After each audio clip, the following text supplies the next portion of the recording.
Testing 1, 2, 3. Testing 1, 2, 3.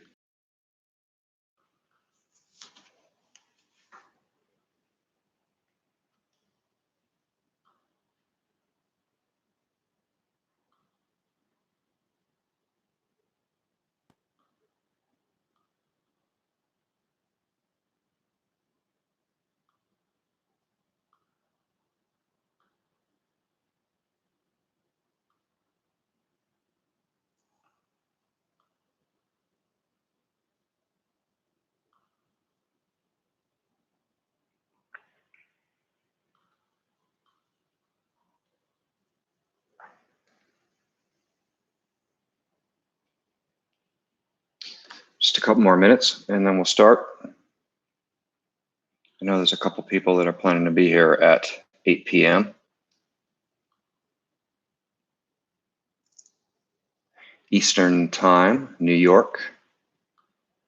For those of you that are watching overseas, maybe our Dutch friends.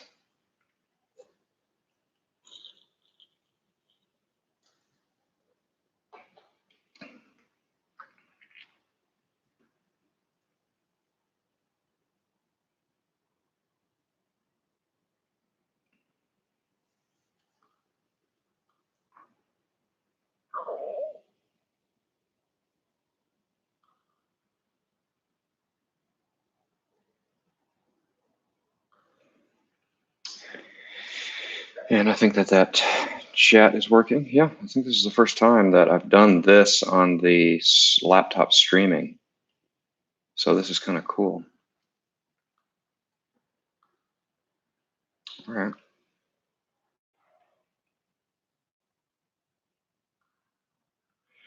Well, for those of you that are going to be joining us in just a few minutes, I'm kind of letting the tape run. So if you're watching this as a recording, I'll just give you the long and short of it.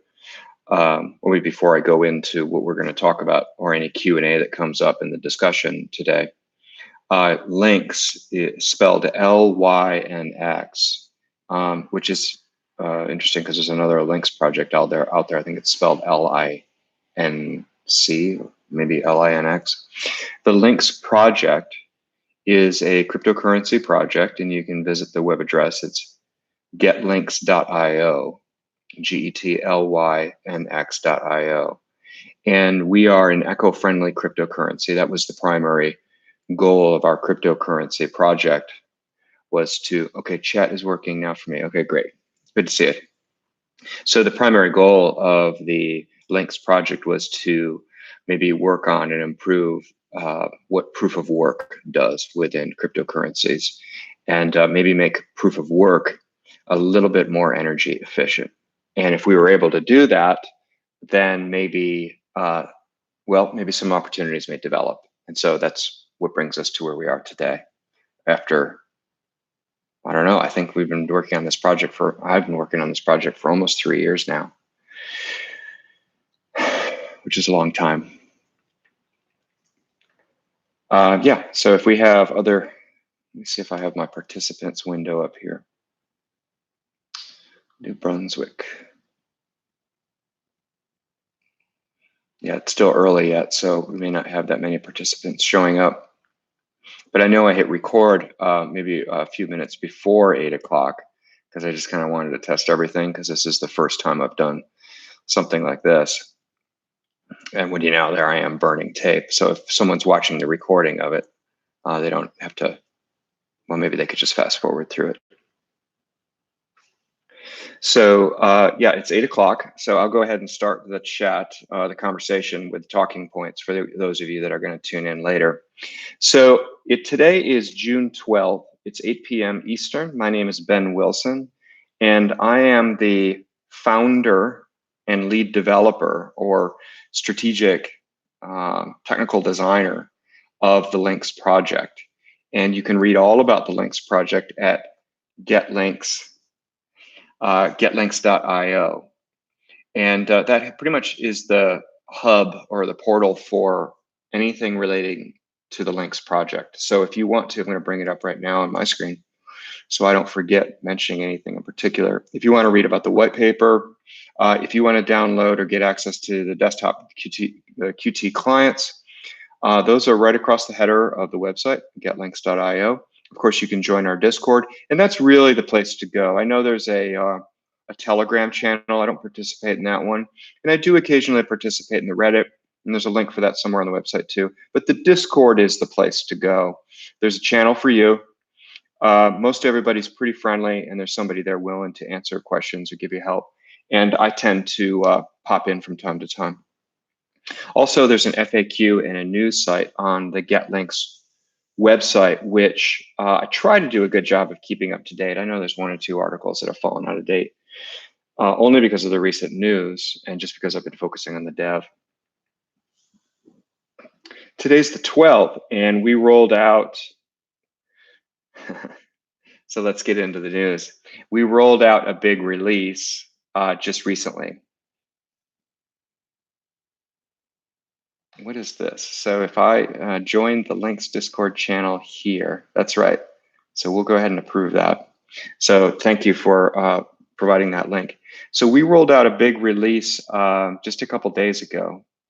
And that news release is, if you click on the news tab on the getlynx.io website, there's a headline article there called Lynx version 16.3.9 is released. And that was published on the 11th. What's neat about it is we've actually been working on this release or series of releases for probably 4 or 5 months now, maybe even a little bit longer. And in order to roll out the features that are in this release, it took us a little while because of the difficulty, the complexity of some of it.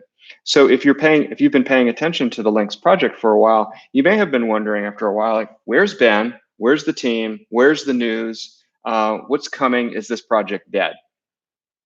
And there was a reason why we couldn't talk about some of the things that we were working on in the project because of the third item in the news release, which you can scroll down to the bottom of that page. But the first item was the one that I want to talk about real quick, which introduced a really fun bit of complexity. And so let's see, it's the second one. Yeah, so the second one is the message codes. If you are involved in Lynx over the last couple of years or within the last few years, and you turned on your client, you would have noticed that it was sometimes slow to sync, especially the first time you turned on the client. It was slow to sync for the first time. Syncing is the process of downloading a copy of the blockchain from other peers that you're connected to. So you have a full copy on your computer and can therefore validate transactions, maybe have a wallet, send and receive. Well, you need to have a full copy of the blockchain in order to do that. There was a problem in the code that was done by the original developers long before we took over the Kittycoin project and branded it as Lynx. There was some, it wasn't a bug, it was just, and I don't mean to beat Sebastian up a little bit, it was just a little lazy. It might have been an oversight. And there was just some code that was left in there as a default. And so other coin projects out in the wild that may have made the same mistake, and there were 2 or 3 that I knew of.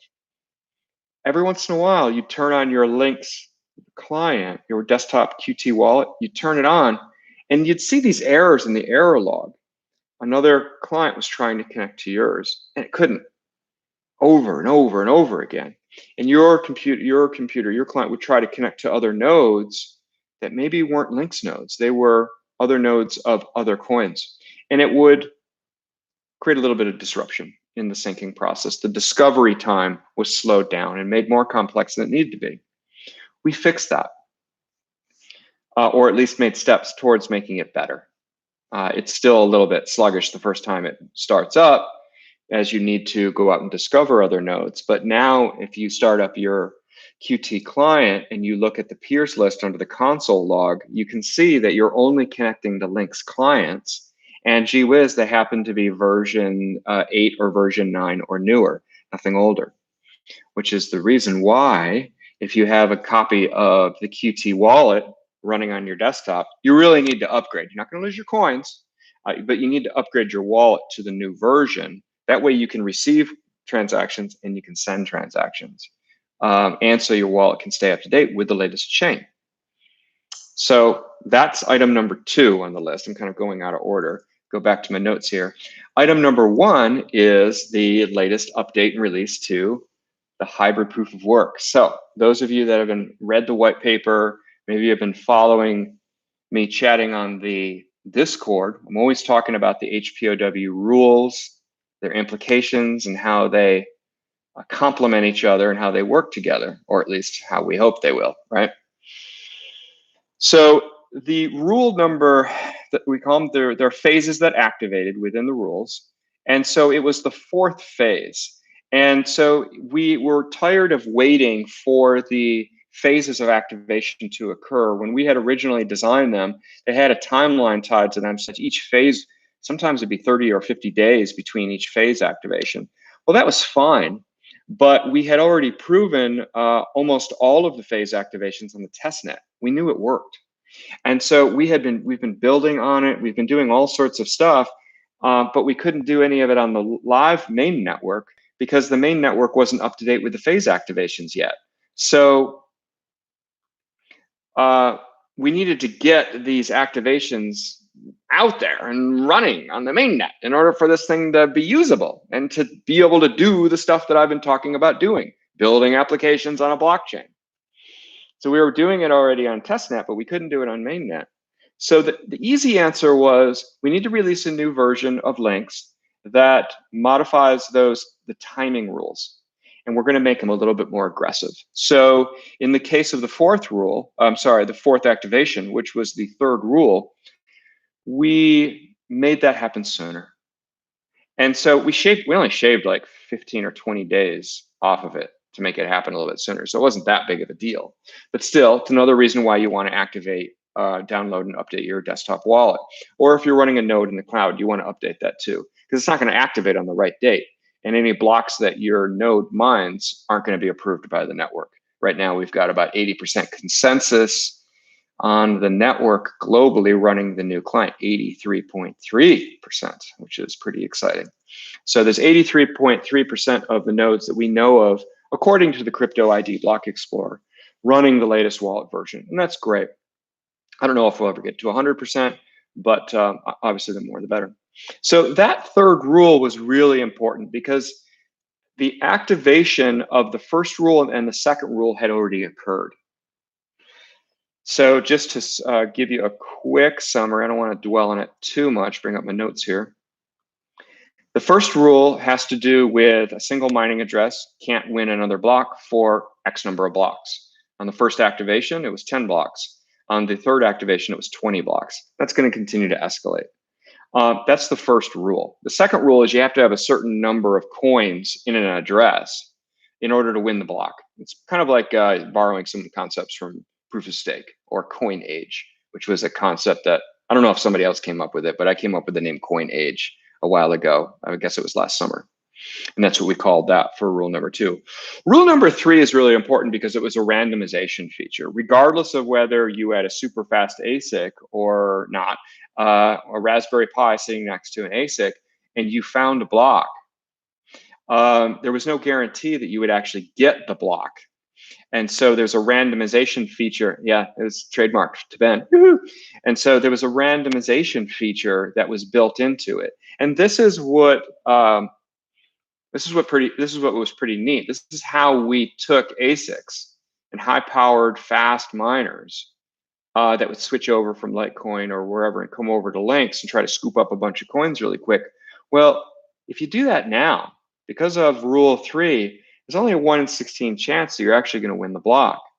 And then keep in mind, 1 in 16, rule number 1, if you're mining with the same address, you got to wait 10 or 20, maybe even 50 blocks eventually in order to win that. And then you have to have a minimum amount of coins within the wallet at one time. So it's the intersection of those 3 rules that bring HPOW, well, make it interesting, to say the least. Now, do we think it's perfect? All right, ego comes into play here, right? So I like to think it's pretty good. There's some participants on the forum, if you attend, that are, I don't know, some might interpret it as them just being tough on me, but I actually like the critical feedback, and we're having lots of good discussions. And there have been some good public and private discussions on the Discord that have resulted in improvements in these rules. So I've been happy to have those conversations. Sometimes it kind of beats me down a little bit, but that's all right. You know, it makes it better for the project, makes it better for everybody. What we're trying to do ultimately is lower the energy requirements for the mining. So now I've got one right here. This is a Raspberry Pi.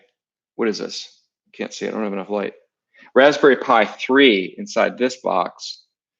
Inside this acrylic case. The whole Lynx cryptocurrency now can mine and run on top of this. Now, you guys have seen this before, and it works like this. It has been working like this. But because of the activation of Rule 3, the hashing power has dropped even more. We used to have the hashing power about a month ago. I think it was at 12 kilohashes, which is pretty low for a proof of work coin, right? Right now, we're at 1 kilohash. It's kind of leveled out a little bit. And now I'm just kind of watching the difficulty rate and seeing how that's going to change. But we're bringing down the amount of energy required in order to mine, confirm, verify, and transact on the right to the blockchain with Lynx D, with the Lynx daemon. And it runs really well on a Raspberry Pi. In fact, right now, what I'm working on is, well, last night, we've got these cool Bramble boxes that we picked up. The cases came off of Amazon.com. There's a really cool vendor out west that makes them. And then you insert the 1, 2, 3, 4 inside of it. And we have an intern that just put out a video that gives you kind of a top level explainer on how to build it and put the SD card inside of the device, how to flash the SD card and put it in there. That is the second bit of news. And now I'm kind of ignoring my chat window here. Is there some stuff that come up? Yeah. So by the way, if you do have some questions for me, I'm going to go over one more item on the news before I have some other news. Go ahead and pop those questions in the chat bar, and I'm happy to address them if you have anything in particular you want me to answer since you have me live. The third item in the news release, and I won't talk about it too much because you can read it. It's all right there. This was another reason why I had to obfuscate the release schedule a little bit.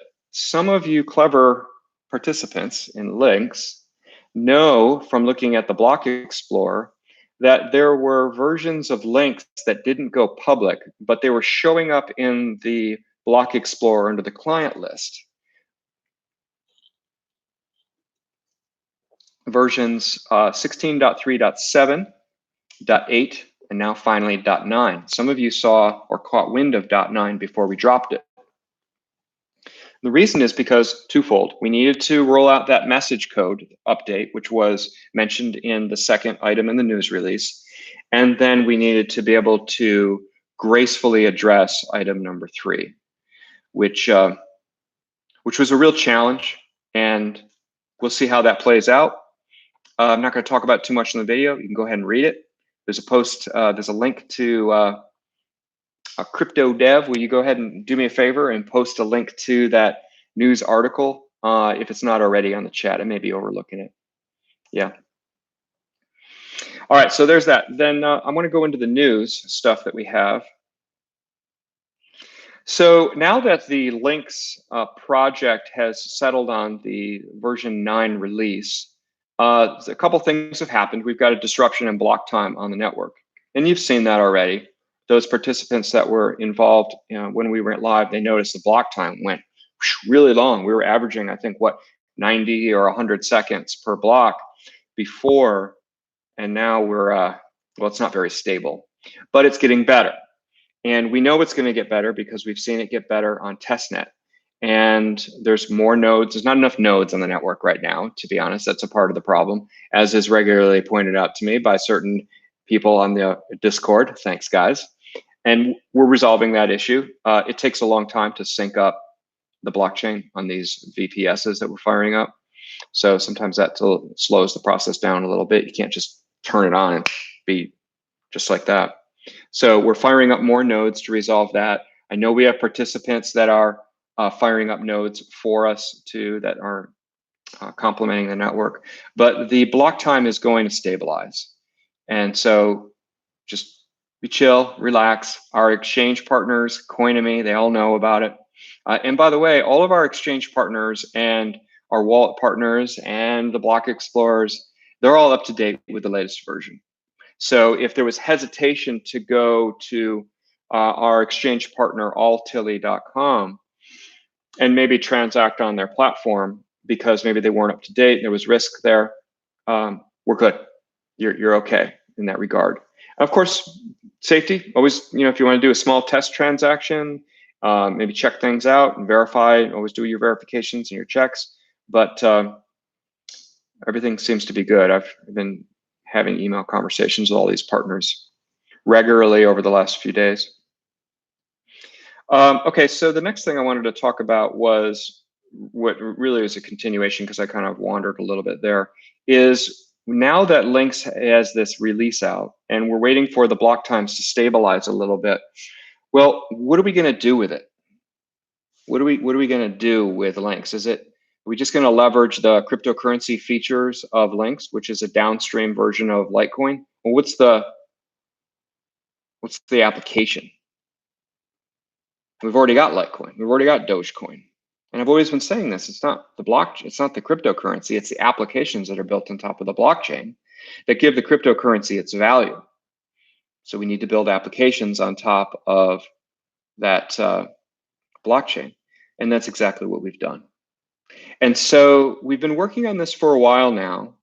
And Crypto Dev, if you don't mind, you could post the link to that doc site that I shared with you if you want for me. And we're still writing it. We're still updating the documentation, but we've started a company in Wyoming, not North Carolina, Wyoming, US, because they're a little bit more blockchain friendly. We've started a company and we've called it Logware, Logware. Logware is a blockchain business that's a blockchain company that's in the business of storing data on the blockchain. Now, as you know, there's already some companies out there that are doing this. Well, what is it about Logware that sets them apart from other companies that store data on the blockchain? Well, it happens to be the result of the work that we've been doing for 2 or 3 years with Lynx. We've managed to make Lynx so eco-friendly, so energy efficient, that the transaction cost, the cost to store data on the Lynx blockchain, is lower than anybody else and will continue to be lower than anybody else. It's really exciting. There's 2 types of data that we store on Lynx, the blockchain, via the Logware API that we sell access to. It's blockchain as a service. There's 2 types of data that we store. One, we store hashes of data. That's 64 character. I can't remember the number of characters it is. It's a hash. We store hashes. Thanks, buddy. Let's show here. We store hash data, which is great if you want to do verification checks. Maybe you're a software publisher and you want to publish the hash of your latest DMG file or DEB file, and you want to put it out in the world, share the transaction ID. Anybody can go and verify that the version that they've downloaded to their machine is valid. Additionally, you could use the API to maybe verify and confirm the integrity of rows within your legacy database. So what a neat idea. So suppose you've got a MongoDB and you've got a couple 100,000 rows in that table, but you don't want to upload the whole database to the blockchain. You also need to do updates, deletes, inserts, all your thing. But you want to go ahead and insert some type of verification or confirmation that the data in the database hasn't been modified or meddled with outside of the business rules of the application that manipulate it. Well, via the Logware API, you can grab a hash, store it on the blockchain, stash the ID, the primary key ID in your database, and there's your receipt about the integrity of the data that you have. If at any time you run a verification check and they don't match, you know something's up. The slogan for Logware, the company, is transparency is trust. And I don't know if you can see it here, there's like a little transparent, yeah, there it is. Transparency is trust on the back of the business card. And there's the logo in my business card that we're passing around to friends at conventions and the meetups and all the networking events that we're doing to spread the word as we work on the project. Now, what's neat about it is it's all built on top of Lynx. I was having this conversation with a friend yesterday, friend of a friend. They wanted to know, well, Lynx, interesting idea. You've modified proof of work and kind of poking their fingers at it. It was a technical butt sniffing session. Great. I love those conversations. Why would you do that? Is his question. Why would you lower the energy? Doesn't expose you to some security risks? Like, well, read the white paper, look at our argument for how we keep it secure, even though it's a low hashing coin. It creates opportunities because now I have a low hashing, low power requirement coin. I can do stuff with it that I can't do with other projects. With Lynx, I can run about 7,000 store 7,000 transactions per minute of data. You simply can't do that with Litecoin or even on Dogecoin at the fee structure that they have, the miners' fee structure, and even come close to competing with what we can do. So you need Lynx in order to fund those transactions. It's no different than Ethereum with a gas cost to fund the contract. You need to power the transactions in Logware with Lynx, which is interesting. But our fees are, the cost structure is really, really competitive. It's really low. So it's exciting what we're doing. So a lot of the work that we're doing is on getting Lynx going, making it stable, keeping it stable, getting that block time stable, and then focusing our efforts on building our first company, Logware, on top of Lynx, and seeing where we can go with it. Yeah. So that's the big piece that we've been working on, and we've got a team working on the project now. I have several folks that are involved in the Logware project, and it's still young. We're figuring it out. I will have news to share maybe next week or a week after. Depends when we do our next cast. I can share some more information. And then I have two more news items here, which I'll go over. Are there opportunities to help with development work with Lynx? What areas need help and how do I contact you? There are opportunities. You know, there was just an article, Crypto Dev on, I was just reading it. It was on Blockfolio. And it was, you know, it kind of bothers me a little bit too. There was an article here in the feed about not enough women developers being involved in cryptocurrency projects, which, well, there's not enough women developers in technology and IT. It's a bit off. Yes, there are opportunities. If you're a developer and you're looking for a fun side project, we have lots of projects that need to be worked on or need to be started. So the best way to contact me is via the Discord. And you'll see me on there. I don't know what my handle is on the Lynx Discord. Oh, yeah, it's my name. It says Ben, and then in brackets, it's Lynx team lead. So reach out to me, friend me, or look for me on one of the forums, and I'll friend you. Just say, hey, I want to have a direct message chat with you. And let's talk and see what you're interested in. If your skill set's .NET or if your skill set is Python, if you're really good with mapping stuff, I need a good map person. Contact me and we can, even if you want to work on something that's not on our to-do list, that would be great. Boy, that new ledger is out. If someone wants to work on our ledger integration for the new ledger, what's it called? X? I think it is. That would be, thanks, Crypto Dev, for doing that. If someone wants to work on the Ledger X integration with us, that would be pretty great.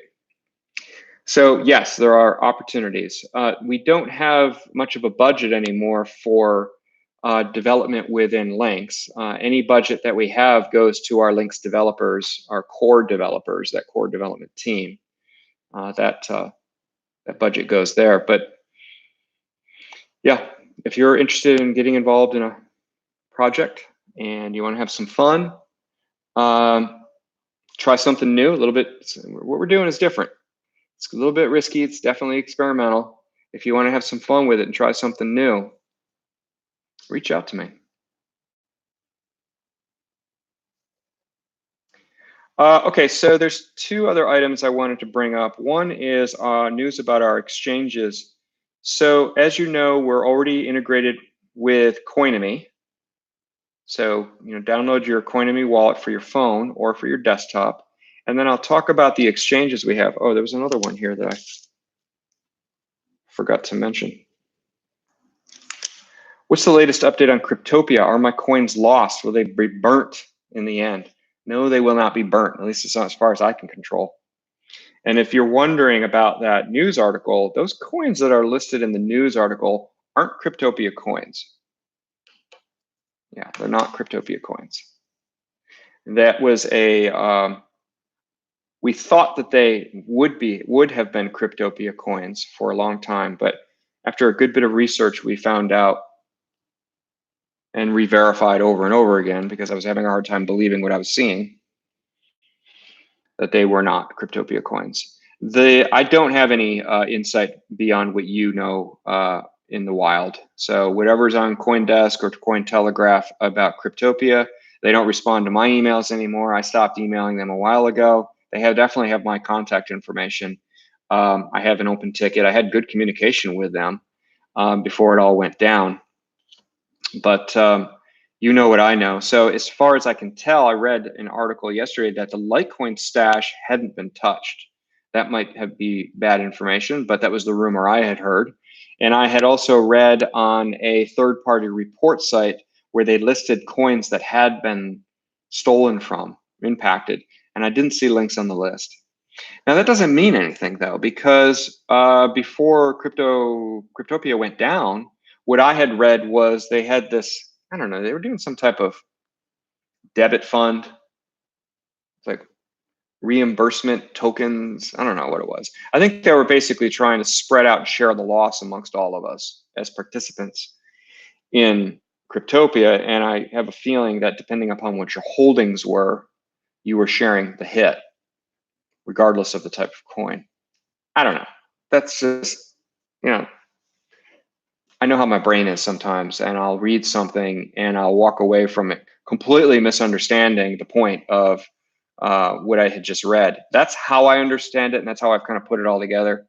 It could play out a couple of those different ways. Either your coins are fine or they're not, and they're not because of sharing the loss, or maybe they were stolen. Maybe that third-party review site messed up or was incomplete, or maybe I didn't flip over to read the attachment that had Lynx listed as one of the coins that had been stolen from.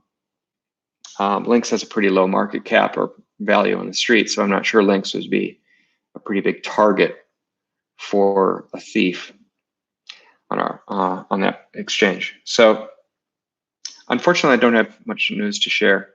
I got my fingers crossed just as much as you guys. I think my 3 Litecoin that I had on that exchange are probably gone. I've already kind of resigned myself to that. If I get them back, that would be great. I know where they're going to go. So the next part was, as you know, we're already on altilli.com. We have that Litecoin market there. I've been in conversation with Blocknet. We're on Blocknet. They're updating the wallet. You will be able to use 16.3.9 on Blocknet, the decentralized exchange, which is pretty exciting. You'll be able to trade against any other coin on Blocknet. I've been emailing with Nova Exchange, and Nova is kind of interesting because we have 3 markets on Nova, and they have updated their wallets, so they're ready for us, guys. We have a Litecoin market on Nova, and we have a Doge coin for those of you that are still holding your Doge. You're holding out for your Doge days. And then we have a Moon coin. I don't remember exactly bring up my notes here. I don't remember exactly why we were mining the Moon years ago when I was doing mining, but I don't know. Mooncoin's a market still for us. It's low cap, or low price, so it works against the low price of Lynx. So Nova is ready for business, guys. So there's another exchange. And then exciting news is we're going to be on zapple.com. zapple.com. They're going to officially publish it next week. And we were originally going to be on their Bitcoin market, which I was having a email. I'm looking at the email conversation with Zapple right now. I don't know if it makes a whole bunch of sense to be on the Bitcoin market, guys. Can we hop over to the Ethereum market? It'll be exclusive, because I don't think we're on any, I mean, unless you trade against Ethereum on BlockNet, which I don't even know if Ethereum's on BlockNet. I kind of assume it is. But if you want to trade your Ethereum against Lynx, then you can do it on our new exchange partner, Zapple. I told the guys, I was chatting with the Zapple guys, I said, I don't know much about your exchange. I want to read some stuff here about it. We're very much this is from Zapple. This is from our conversation that I had with him. We're very much an exchange in soft launch, and we're only listing smaller cap coins with strong community support that contact us. We had community support, and there was more than one of us that had reached out to Zapple.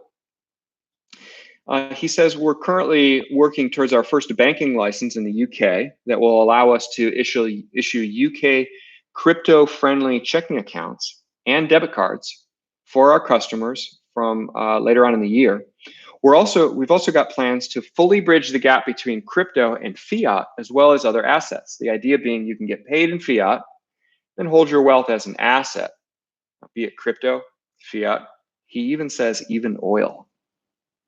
Interesting. I want to see how this plays out. When you spend money at when you spend money, you can configure which assets get used for purchases on your debit cards. So you could live in crypto or just keep a smaller percentage that way.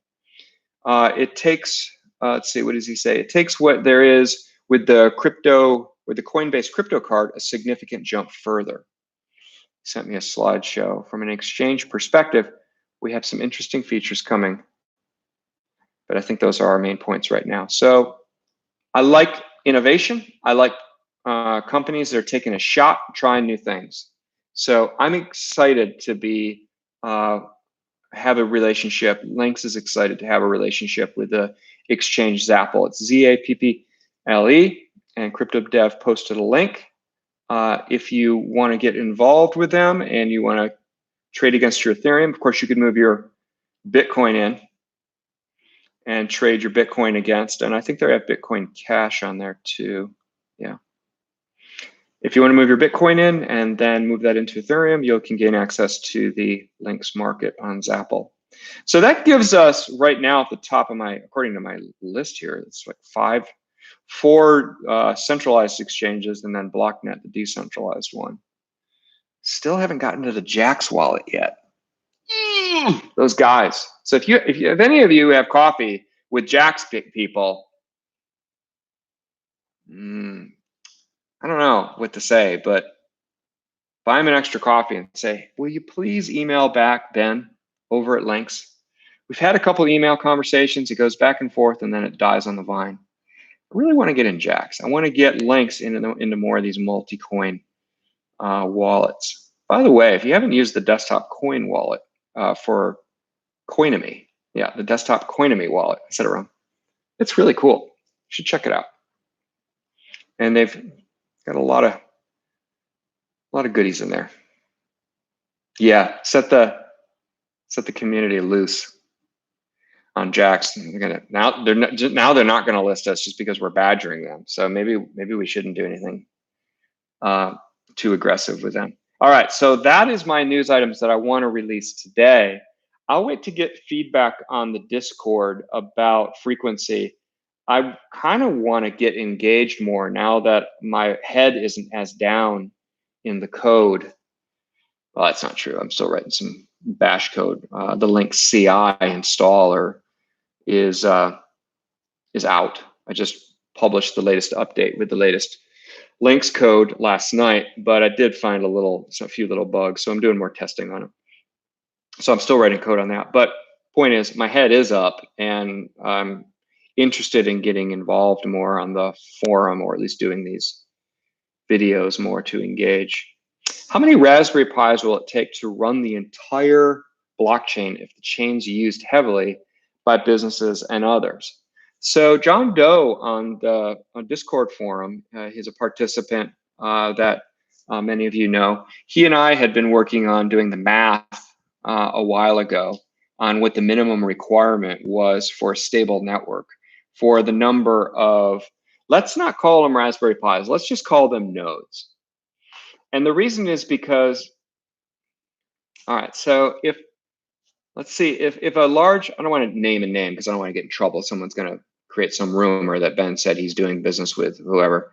Let's go ahead and just make up a company. If they started a big company and they wanted to start using logware to store data, there is a confidence that that company would want to have about storing data on an array of Raspberry Pi nodes around the world. I'm not poo-pooing Raspberry Pis by any means. They're really cool. And they've done a lot of good things for us. We did a lot of development, and we're going to continue to support the Raspberry Pi.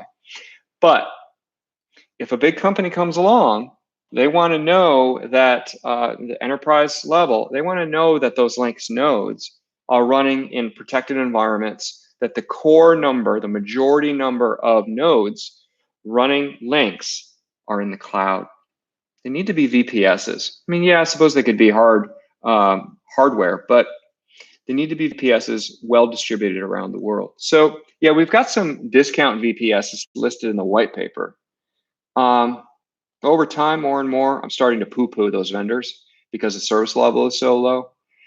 I mean, the price is low too, $2 a month to run a Lynx VPS in the cloud. I mean, what, this Raspberry Pi costs $35.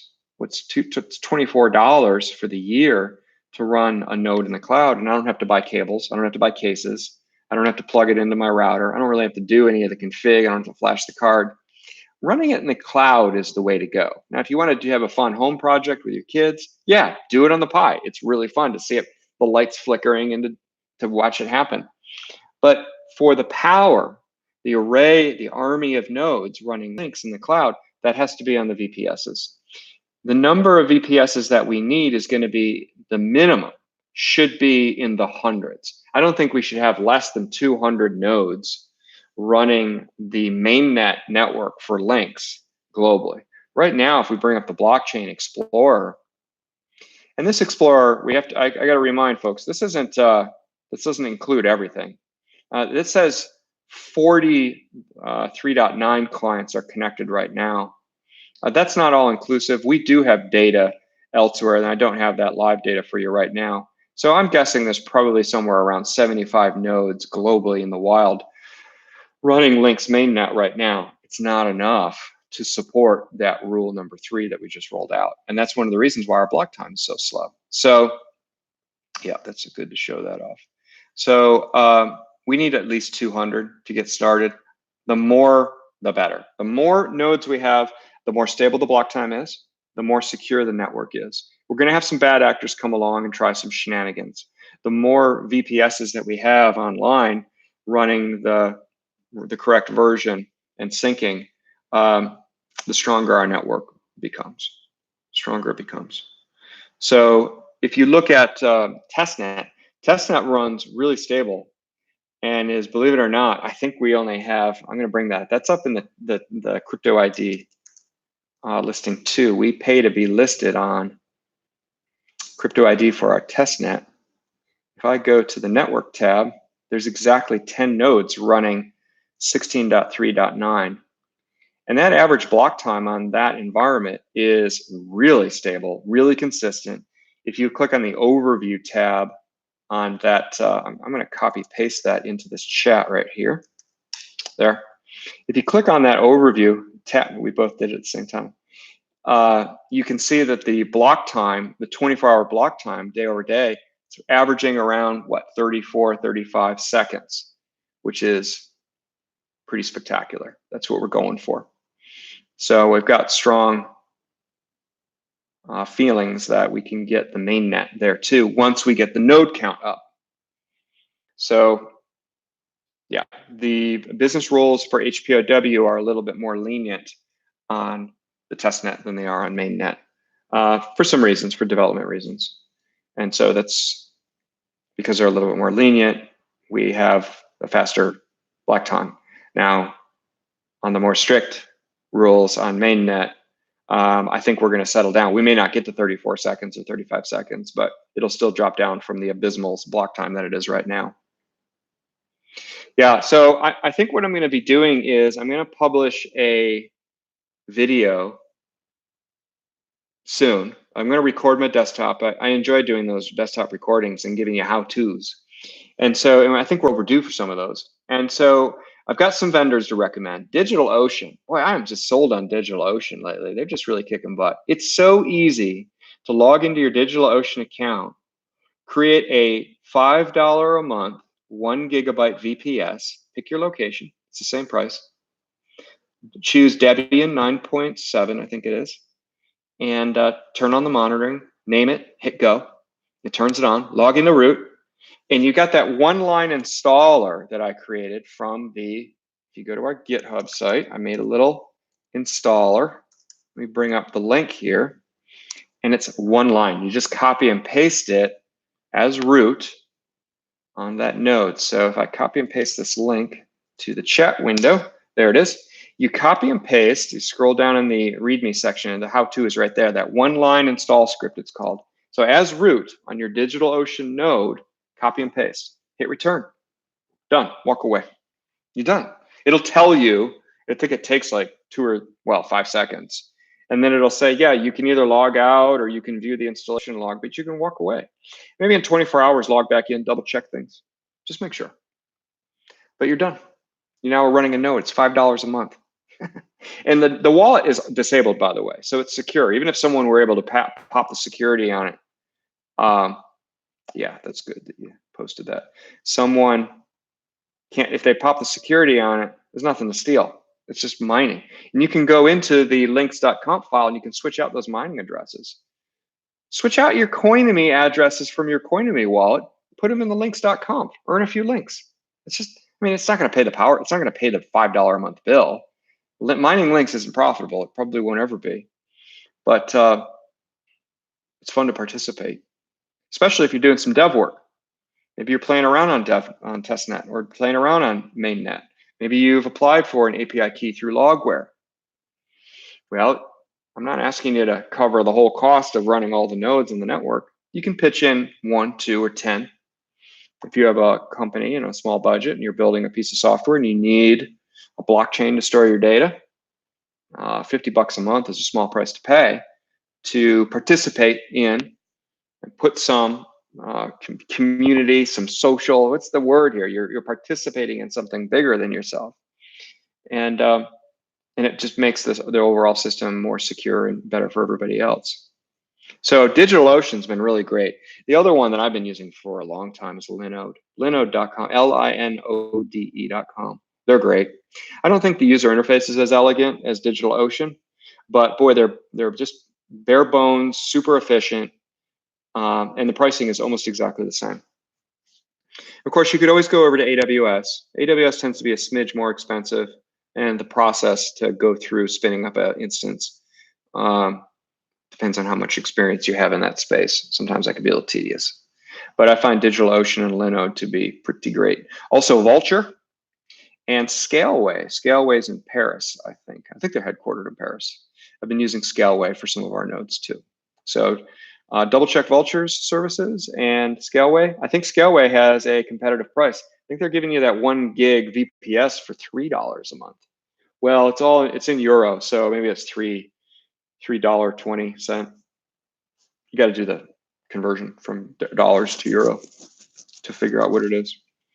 All right, so I think I've covered all the stuff that I wanted to cover in this post, in this video sesh. If there's any other questions from our viewers, we've got a couple watching. I'm all ears for you. I'm happy to address what you got. Yeah, I'm looking forward to making those videos. What are you drinking? I actually contemplated, well, I've kind of cut back on alcohol this year. It's been a bit of a health kick. So I've only had maybe, I don't know, a handful of drinks this year so far, alcoholic beverages this year. Feel really good, just kind of shaved off a few pounds. So lately I've been on this sparkling water kick. I was over at Whole Foods today, so I picked up a can of seltzer. I know it's bad for my teeth, but, or at least that's what I read. I don't care. It tastes great. So yeah, I'm doing a lot of seltzer water and kombucha. Yeah, it's good stuff. Keeps you going. And you know, when you're coding, it's nice to drink, but it's fun to drink, I suppose. But I don't know. I kind of want to keep my head really sharp. My mind gets cloudy when I have intoxicants in my body. So, you know, I want to stay sharp. Too important. And one of my personal rules is don't consume alcohol while you're doing work, just because, well, it's important. You got to respect your brain, let it do its thing. So, yeah. All right, so I guess that's all I have for now, unless something else pops up in the time that we're signing off. If anybody has any questions or wants to follow up after the video, I'm usually on Discord. I'll make myself available from daily, a little bit each day. If there's something on there and I'm not there in that moment, you can still post the question and I'll follow up with you. In order to ask me a question via direct message on Discord, I think you have to send me a friend request. So go ahead and do that if you want to have a private chat with me that you don't want to have public on one of the channels. I hope everyone's well. I hope that the VPS installs go well. If you have bugs with your VPS or with the Lynx CI install or with the Raspberry Pi, post those questions on the forum. I'll do what I can. I'm still squashing some bugs with the Lynx CI cryptocurrency installer. The development on Logware is continuing and going well. And the latest features that we're adding to the Logware API will be posted on that docs site, docs.logware.io. And if you want to, if you're a developer and you want to test out Logware, the free tier feature of Logware, we give you an API key and it writes to the testnet and there's no cost. We do set up a throttle on it, and I think there's a time span so that just to prevent abuse. But we can get you an API key, which would give you access to build your application and test against the testnet via Logware. So that's going to be available. You can contact me, Ben at logware.io, Ben at getlynx.io, or via the Discord. I want to thank Crypto Dev, which I think goes by the same handle or similar handle on the Discord, for helping me out with this. He's also been helping out with the Twitter stuff, getting the word out. There's some other things that we're working on that I won't mention quite yet that he has been helping me with. And I really appreciate your help, buddy. Thank you. And thank you to your family's support too. And I just appreciate your help that you've done.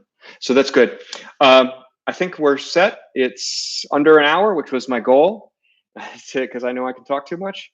So I think we're all set. I'm going to go ahead and end the stream. I wish everybody the best. And maybe if the feedback goes well, we'll have another stream come up in a week or two.